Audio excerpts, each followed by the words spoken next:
Welcome back. I hope everybody's starting to dry out a little after all that rain the state got yesterday. On yesterday's show, we talked about the minor league season openers, and my big regret was not using the phrase weather permitting. Hopefully the Trash Pandas, Biscuits, and Barons can get things started today. Meanwhile, let's get caught up on some other news. My name's Ike Morgan, and we're down in Alabama.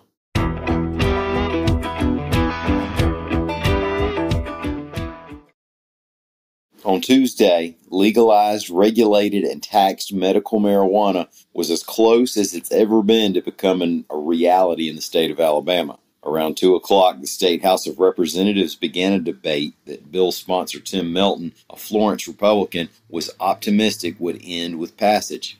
9 hours later, after the bill had cleared a couple of procedural votes, just a few minutes before midnight, the House adjourned without a vote. Some lawmakers spoke multiple times to block the vote. A common fear expressed by the bill's opponents was that medical marijuana would lead to the legalized recreational use of marijuana. The bill would set up a system to regulate the production and use of medical cannabis products, from the cultivation of the plants to the sales of products at dispensaries. There are numerous conditions spelled out in the bill for which doctors would be permitted to prescribe cannabis. The population of Alabama is still less than 33% immunized for COVID-19, which gives us the second lowest vaccination rate according to the CDC, second only to Mississippi, of course. And the distribution is slowing.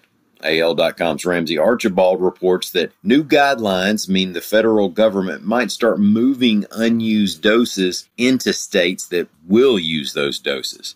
CDC stats show that 4.1 million vaccine doses have come into Alabama, but only 2.6 million of those have found their ways into the arms of Alabamians. That's a surplus of 1.5 million doses. And we're not going to criticize the federal government for actually trying to allocate resources to where the demand is. But Alabama officials aren't crazy about seeing the state lose vaccine. State Health Officer Scott Harris, quote, "Make vaccination a priority for your family, your community, and yourself. If you have questions about whether you should be vaccinated, please ask your own doctor or personal health care provider."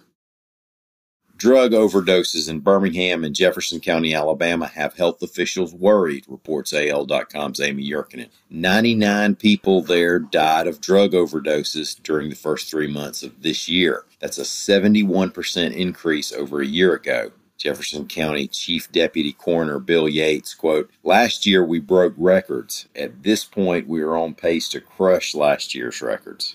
In 2020, one of the problems we had was that the COVID pandemic disrupted the drug supply and access to overdose reversal drugs. Also making drug overdose deaths more likely right now are the rising cases that involve fentanyl-tainted drugs that the user may or may not know about. Jefferson County Health Officer Mark Wilson said fentanyl is especially dangerous to people who haven't used it before. Quote, "Somebody's first exposure to this could be their last. It could kill them. These folks, regardless of what they're addicted to, are people we care about."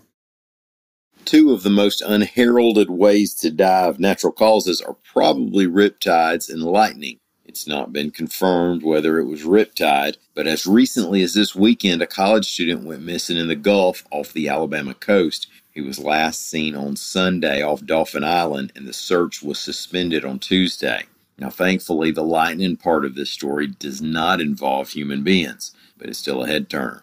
15 head of cattle were apparently killed by a lightning strike in Macon County, Alabama, reports AL.com's Lita Gore. Local officials told WSFA the cattle were killed during Monday night's bad weather in the Milstead community. Well, thank y'all so much for listening. We will be back here again tomorrow. Until then, stop by and see us anytime you can on the internet at AL.com.